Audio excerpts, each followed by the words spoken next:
আমাদের নীলফামারীবাসীর বক্তব্য স্পষ্ট এবং ক্লিয়ার। আমরা আওয়ামী সরকারের আওয়ামী ফ্যাসিস্টের ব্যর্থতার দায় নীলফামারীবাসী কখনো নিব না।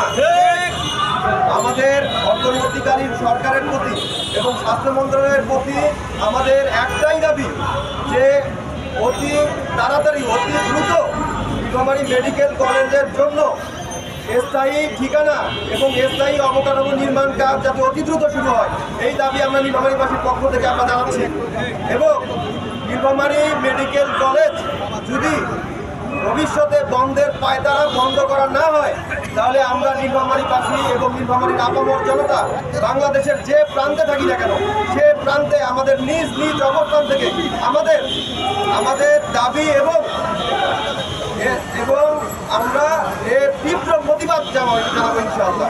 ধন্যবাদ।